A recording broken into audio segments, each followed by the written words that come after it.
Eu te amo. Nada que seja perfeito, completo e certo para você pode lhe ser negado quando você é o seu eu em primeiro lugar. Ao ser o seu eu em primeiro lugar, você automaticamente experimenta a perfeição sob a forma de pensamentos, palavras, realizações e ações divinos. Ao permitir que os seus pensamentos tóxicos venham em primeiro lugar, você automaticamente experimenta a imperfeição sob a forma de doença, confusão, ressentimento, depressão, reprovação e pobreza. Dr. Ihaleakala Hewlett. Absorvi a mensagem do Dr. Hewlett o melhor que eu pude, mas havia muito mais coisas que eu queria e precisava aprender. Sempre fui competente em ser uma esponja e captar as ideias simplesmente permitindo-me ficar aberto a elas. Enquanto eu estava sentado nesse primeiro evento, comecei a achar que a minha única função na vida era dizer eu te amo para qualquer coisa que surgisse no meu caminho, quer eu a considerasse boa ou má.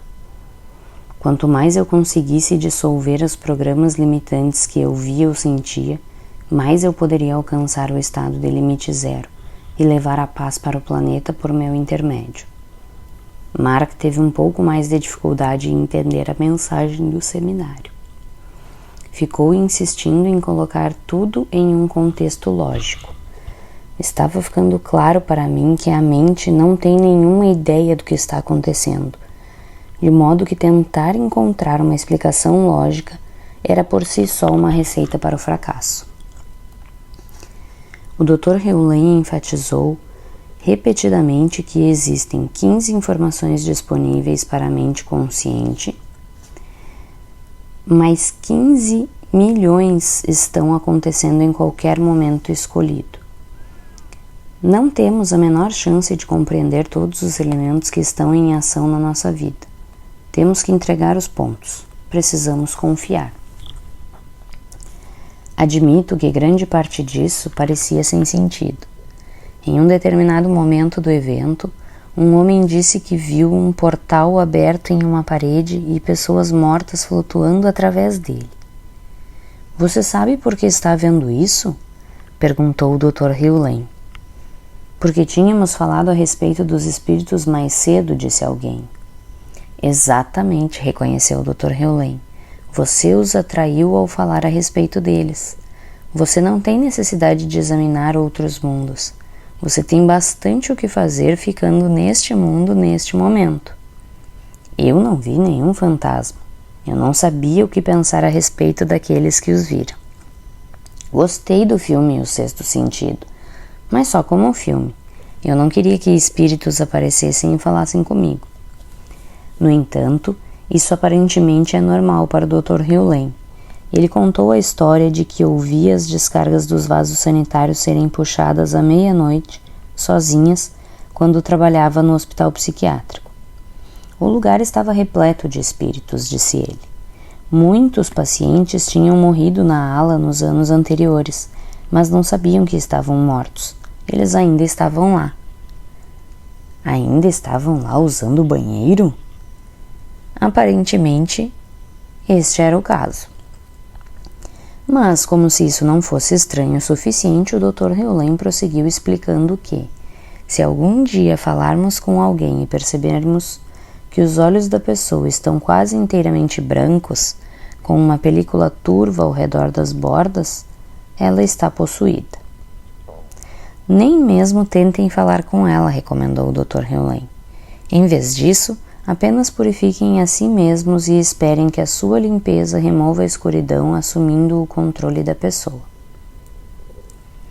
Sou um cara de mente bem aberta, mas essa conversa de espíritos, almas possuídas e fantasmas que usam o banheiro à noite era um pouco demais até mesmo para mim. Ainda assim não desisti. Eu queria conhecer os segredos supremos da cura para poder ajudar a mim mesmo e os outros a alcançar a riqueza, a saúde e a felicidade. Nunca imaginei que eu teria que andar pelo mundo invisível e entrar na zona limítrofe para fazer isso.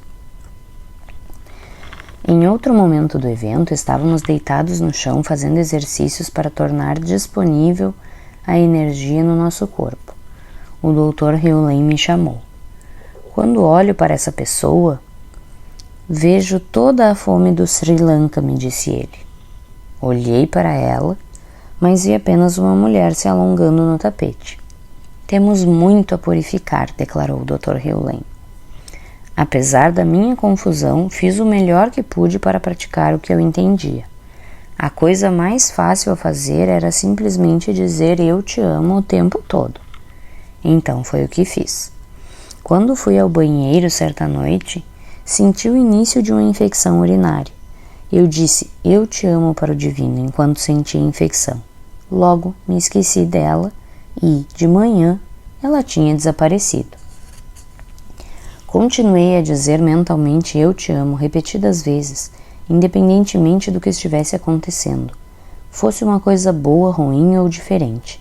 Eu estava tentando fazer o melhor que podia para purificar qualquer coisa no momento, quer eu estivesse ou não consciente dela. Vou dar um exemplo rápido sobre como isso funciona. Um dia, uma pessoa me enviou um e-mail que me deixou irritado. No passado, eu lidaria com a situação trabalhando as minhas questões emocionais críticas ou tentando ponderar com a pessoa que me enviou a mensagem desagradável. Dessa vez, decidi experimentar o método do Dr. Hewlett. Fiquei repetindo em silêncio, sinto muito e eu te amo. Eu não estava dizendo essas coisas para ninguém em particular. Eu estava simplesmente evocando o espírito do amor para que curasse dentro de mim o que estava criando ou atraindo a circunstância externa. Uma hora depois recebi outro e-mail da mesma pessoa, no qual ela se desculpava pela mensagem anterior. É importante ter em mente que eu não tomei nenhuma medida externa para obter esse pedido de desculpas. Nem mesmo respondi ao e-mail.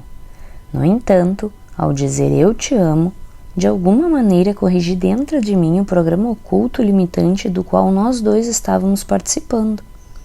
Esse processo nem sempre envolve resultados instantâneos. A ideia não é obter resultados, mas sim alcançar a paz. Quando você faz isso, frequentemente obtém os resultados que queria originalmente. Certo dia, por exemplo, um dos meus funcionários me deixou na mão. Ele devia terminar um trabalho em um projeto importante e tinha um prazo final urgente. Além de não terminar, ele parecia ter desaparecido da face da terra. Eu não aceitei isso muito bem. Embora, quando isso aconteceu, eu já conhecesse o método do Dr. Hewlett, achei difícil dizer eu te amo, quando tudo o que eu queria dizer era eu quero te matar. Sempre que eu pensava no meu empregado, eu sentia raiva. Ainda assim fiquei repetindo, eu te amo, por favor me perdoe, e sinto muito. Eu não estava dizendo isso para ninguém, eu estava dizendo por dizer. Certamente não estava sentindo amor. Na verdade, levei 3 dias me dedicando a esse processo antes que eu chegasse perto de encontrar a paz dentro de mim mesmo. E foi então que o meu funcionário apareceu. Ele estava na prisão. E telefonou para pedir ajuda. Eu o ajudei e continuei a praticar eu te amo, enquanto lidava com a situação. Embora eu não visse resultados instantâneos, o fato de eu ter encontrado a paz interior foi um resultado suficiente para me fazer feliz. E de algum modo, naquele ponto, o meu empregado sentiu o mesmo. Foi quando ele pediu a um carcereiro para usar o telefone e me telefonou. Enquanto eu falava com ele no telefone, pude obter as respostas que precisava para concluir o meu projeto urgente. Quando participei daquele primeiro seminário de Ho'oponopono oferecido pelo Dr. Hewlett, ele elogiou o meu livro The Attractor Factor. Ele me disse que, à medida que eu for me purificando, as vibrações do meu livro aumentarão e todo mundo sentirá isso quando o lerem. Em resumo, à medida que eu fosse me aprimorando, o mesmo aconteceria com os meus leitores. E os livros que já foram vendidos e estão lá fora? Perguntei. The Attractor Factor foram um best-seller e tiveram numerosas edições. e estava agora sendo publicado em brochura. Eu estava preocupado com todas as pessoas que já tinham exemplares do meu livro. Aqueles livros não estão lá fora, explicou ele, uma vez mais me confundindo com a sua sabedoria mística. Eles ainda estão em você. Em resumo, não existe um lá fora. Seria preciso um livro inteiro para explicar essa técnica avançada com a profundidade que ela merece, motivo pelo qual estou escrevendo este com o consentimento do Dr. Hewlett. Basta dizer que sempre que quiser melhorar qualquer coisa na sua vida, desde as finanças até os relacionamentos, você só precisa procurar em um único lugar, dentro de si mesmo. Nem todo mundo no evento entendeu a essência do que o Dr. Hewlett estava falando. Perto do final do último dia, as pessoas começaram a bombardeá-lo com perguntas, todas provenientes do lado lógico da mente. Como a minha limpeza pode afetar outra pessoa? Onde está o livre-arbítrio em tudo isso? Por que tantos terroristas estão nos atacando? Dr. Hewlett ficou quieto. Ele dava a impressão de estar olhando diretamente para mim, e eu estava sentado no fundo da sala. Ele parecia frustrado. Levando em conta que toda a mensagem dele dizia respeito a não existir nenhum lá fora, a tudo estar dentro de nós, ele provavelmente estava sentindo que a falta de entendimento de todo mundo refletia a falta de entendimento dele. Ele dava a impressão de que ia suspirar. Só posso imaginar que ele estivesse dizendo aos seus botões: sinto muito, eu te amo. Reparei que muitas pessoas no evento tinham nomes havaianos, e no entanto não pareciam havaianas. Mark e eu pedimos a elas que nos explicassem o motivo daquilo. Fomos informados que, se tivéssemos vontade, o Dr. Hewlett poderia nos dar um novo nome. A ideia era que nos identificássemos com um novo eu no caminho de não ter nenhum eu e nos fundirmos com a divindade no zero. Eu conhecia o poder de um novo nome. Nos idos de 1979, tornei-me Swami Anand Manjushri. O nome me foi dado pelo meu mestre na ocasião, Bhagwan Sri Rajneesh. Naquela época da minha vida, quando eu ainda estava lutando com o meu passado, debatendo-me com a pobreza e buscando um significado, o nome me ajudou a recomeçar. Eu o usei durante 7 anos. Era natural que eu me perguntasse se o Dr. Hewlett me daria ou poderia me dar um novo nome. Quando eu lhe fiz a pergunta, ele disse que costuma consultar a divindade. Quando se sente inspirado, ele diz o que recebe. Mais ou menos um mês depois daquele primeiro seminário, ele me escreveu dizendo o seguinte: Joey, vi uma nuvem surgir na minha mente outro dia. Ela iniciou uma transformação do seu eu, agitando-se lentamente e transformando-se em um amarelo bem suave. Em seguida, ela estendeu o seu eu como uma criança ao despertar na invisibilidade. O nome Al-Akua, divino, emergiu da invisibilidade. Recebi a seguinte citação hoje como parte de uma mensagem de e-mail. Ó Senhor que me transmites vida, concede-me um coração repleto de gratidão. Eu lhe desejo paz, além de todo o entendimento, paz do eu e Haleakala.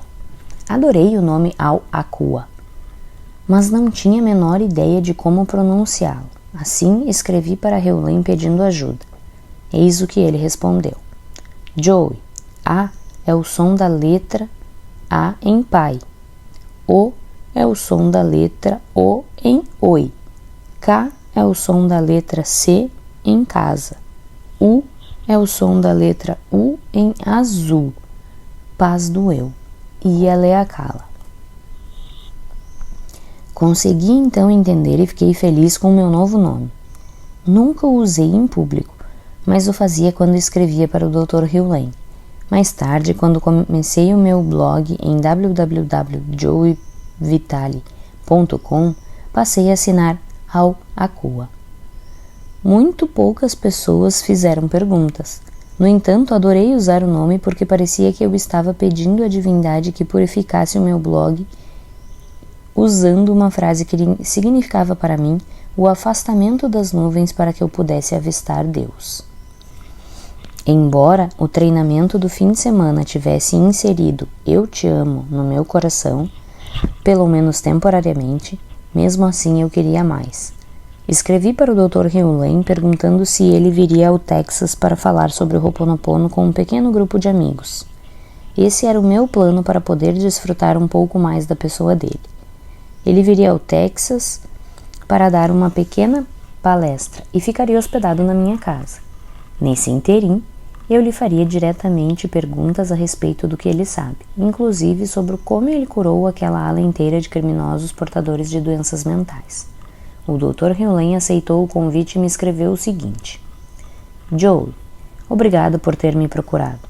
Você não precisava tê-lo feito e assim mesmo o fez. Sou grato. Eu gostaria de propor um formato de entrevista para a visita informal que eu farei a Austin em fevereiro. Talvez o pano de fundo da entrevista possa ser uma espécie de levantamento das abordagens à resolução de problemas que você examinou no seu livro Adventures Within: Confessions of an Inner World Journalist. Eu o encaro como sendo mais do que o entrevistador, e eu como mais do que o entrevistado na nossa combinação. A clareza é extremamente importante na hora de transmitir uma informação, seja qual for a forma de arte que ela assuma. Existe, por exemplo, muita imprecisão com relação ao que um problema é e que dirá a sua causa. Como podemos resolver um problema quando podemos estar incertos a respeito do que ele é? Onde está situado o problema a ser tratado? Na mente? O que é isso? Ou no corpo, onde quase todo mundo coloca a aposta? Ou em ambos? Talvez não seja em nenhum desses dois lugares. Há inclusive a questão de quem ou o que efetua a resolução do problema. Como você mencionou no seu livro, é difícil deixar de fazer julgamentos quando tentamos resolver problemas usando métodos como a opção ou o fórum. Os julgamentos ou as convicções são um verdadeiro problema? Deixe que o verdadeiro problema se apresente para que todos vejam. A entrevista informal não seria a respeito de métodos ou conceitos bons ou maus, certos ou errados. Ela seria uma maneira de trazer à tona a falta de clareza recorrente. Você e eu estaríamos prestando um enorme serviço se purificássemos as águas, mesmo que apenas um pouquinho. É claro que cada momento encerra os seus ritmos e tendências peculiares.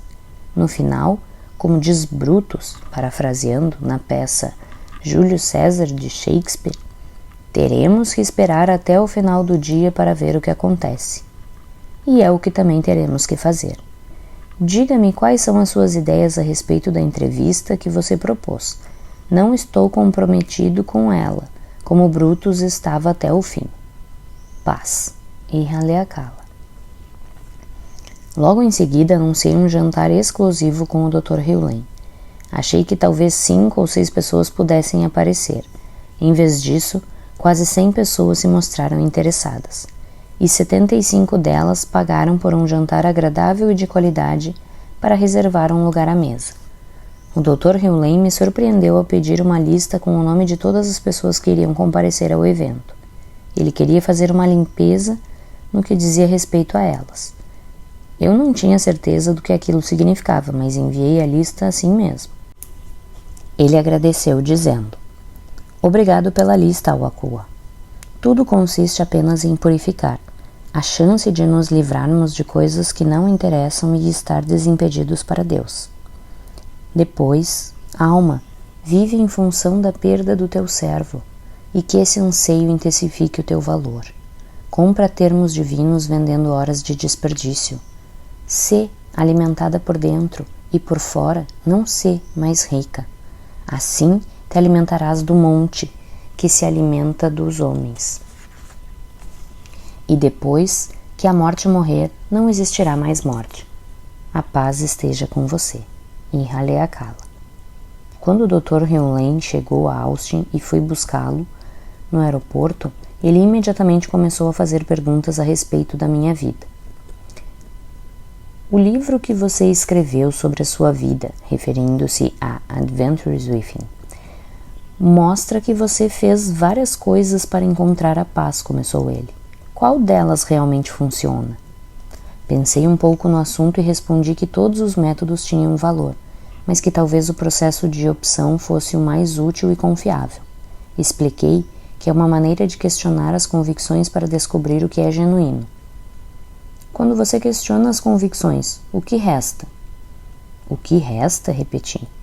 O que resta é uma transparência a respeito da escolha. De onde vem essa transparência? Perguntou o Dr. Hewlett. Eu não sabia ao certo aonde ele queria chegar. Por que uma pessoa pode ser rica e ainda assim ser imbecil? Indagou ele de repente. A pergunta me pegou de surpresa. Eu queria explicar que a riqueza e a imbecilidade não são exclusivas. Não existe nada escrito que diga que somente os anjos são ricos. Talvez a pessoa antipática seja clara a respeito do dinheiro, de modo que ela pode ser rica e mesmo assim ser idiota. Mas não consegui encontrar as palavras certas naquele momento. Não tenho a menor ideia, confessei. Não creio que precisemos mudar a nossa personalidade para ser ricos. Basta termos convicções que aceitem a riqueza. De onde vêm essas convicções? Perguntou ele. Por ter participado do treinamento do Dr. Hewlett, eu sabia o suficiente para responder. São programas que as pessoas adquirem com a vida. Uma vez mais ele mudou de assunto dizendo que eu sou realmente um autor convincente. Ele estava começando a considerar a ideia de que eu escrevesse um livro a respeito do Ho'oponopono. Você está pronto para que eu escreva um livro agora? Perguntei. Vamos ver o que acontece no final de semana, respondeu ele. Por falar nisso, como vamos organizar o jantar? Perguntei. Eu sempre queria controlar a situação para ter certeza que me sairia bem e as pessoas receberiam o que desejavam. Eu nunca planejo, respondeu o Dr. Hewlett. Confio na divindade. Mas quem vai falar primeiro? Você ou eu? E você tem uma apresentação que quer que eu leia para você? Vamos ver, respondeu ele. Não faço planos. Isso me deixou pouco à vontade. Gosto de saber o que esperam de mim. O Dr. Hewlett estava me fazendo pisar no escuro, ou talvez na luz. Eu não tinha certeza na ocasião. Ele prosseguiu dizendo a coisa mais sábia que eu já tinha ouvido até então. O que nós, seres humanos, não temos consciência na nossa existência de momento a momento é de uma constante e incessante resistência à vida, começou ele. Essa resistência nos mantém em uma constante e incessante estado de afastamento da nossa identidade própria e da liberdade, da inspiração e, acima de tudo, do próprio Divino Criador. Em poucas palavras, somos pessoas deslocadas que vagamos sem rumo no deserto da nossa mente. Somos incapazes de prestar atenção ao preceito de Jesus Cristo. Não resistais. Não temos consciência de outro preceito. A paz começa comigo. A resistência nos mantém em um estado permanente de ansiedade e empobrecimento espiritual, mental, físico, financeiro e material, acrescentou o Dr. Hewlett. Ao contrário de Shakespeare, não temos consciência de que nos encontramos em um constante estado de resistência em vez de fluxo. Para cada partícula de consciência que experimentamos, pelo menos 1 milhão se refreia inconscientemente. E essa partícula de consciência é inútil para nossa salvação. A noite prometia ser fascinante. Ele pediu para ver a sala onde haveria o jantar. Era um grande salão de festas no último andar de um hotel no centro de Austin, no Texas.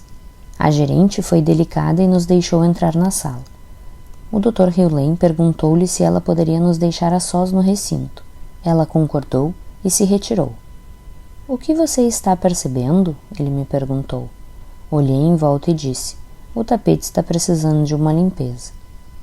Que impressões você está recebendo? Perguntou ele.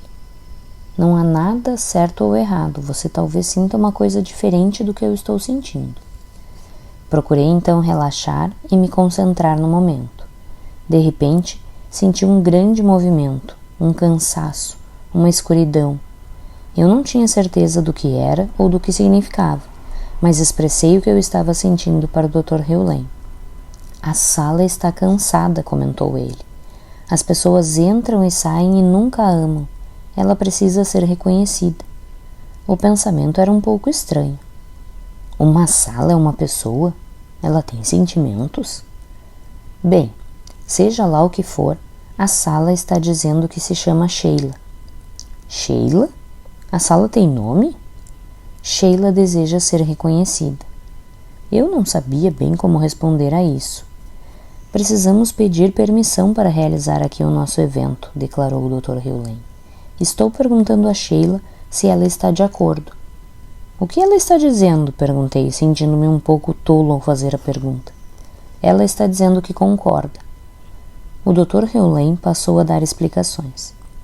Certa vez eu estava conversando com as cadeiras de um auditório enquanto me preparava para uma palestra e perguntei a elas: deixei escapar alguém?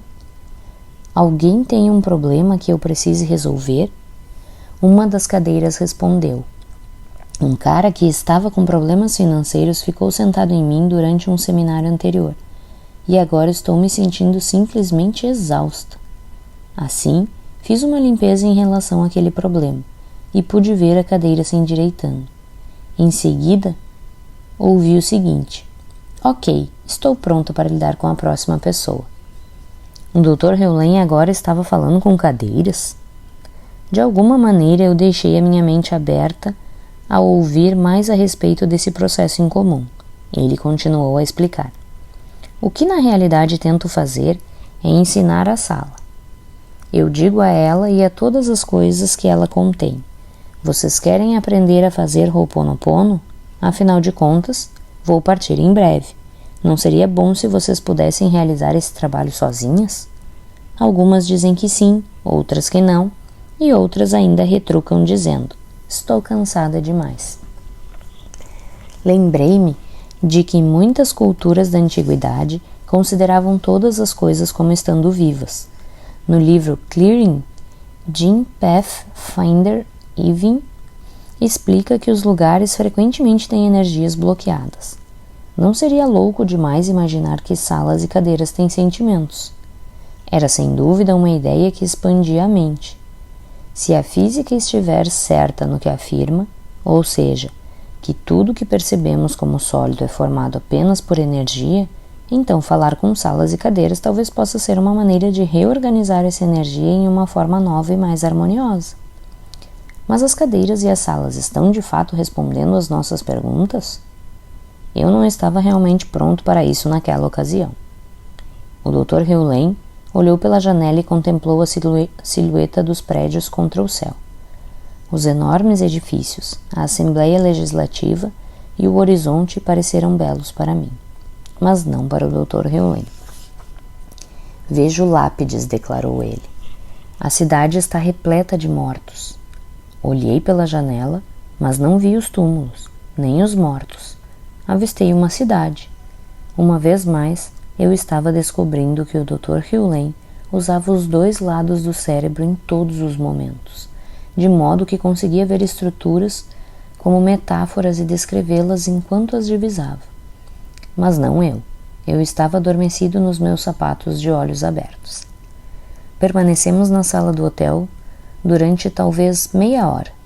Até onde eu podia dizer, o Dr. Hewlett andou de um lado para o outro, fazendo uma limpeza na sala, pedindo perdão, amando Sheila e purificando, purificando e purificando. Em determinado momento, ele deu um telefonema. Disse à pessoa do outro lado da linha onde ele estava, descreveu o local e pediu que a pessoa desse as suas impressões. Ele pareceu estar obtendo uma confirmação das suas próprias impressões. Depois que ele desligou, nós nos sentamos em uma das mesas e conversamos. A minha amiga está dizendo que esta sala permitirá que realizemos aqui o nosso jantar desde que a amemos, me disse ele. Como podemos amá-la? Diga simplesmente para ela, eu te amo, respondeu ele. Parecia tolo, Dizer eu te amo para uma sala? Mas fiz o melhor que pude. Eu já tinha aprendido que não precisamos efetivamente sentir eu te amo para que isso funcione. Basta pronunciar as palavras. Foi o que fiz então. Depois que repetimos a frase algumas vezes, começamos efetivamente a sentir amor. Depois de alguns minutos de silêncio, o Dr. Heulen pronunciou mais palavras de sabedoria. Aquilo em que acreditamos individualmente, memórias ou inspirações, exercem um impacto imediato e absoluto em tudo o que existe, dos seres humanos aos reinos mineral, vegetal e animal, disse ele. Quando uma memória é convertida em zero pela divindade, em uma única mente subconsciente, ela é convertida em zero em todas as mentes subconscientes, em todas elas. Ele fez uma pausa antes de prosseguir. Assim, Joseph, o que acontece na sua alma de momento a momento, acontece em todas as almas no mesmo momento. É maravilhoso perceber isso. Mais maravilhoso, contudo, é compreender que você pode apelar para o Divino Criador e pedir que ele elimine essas memórias da sua mente subconsciente e substitua-as na sua alma e na alma de todas as pessoas por pensamentos, palavras, realizações e ações da divindade. Como responder a isso? Tudo o que consegui pensar foi: eu te amo.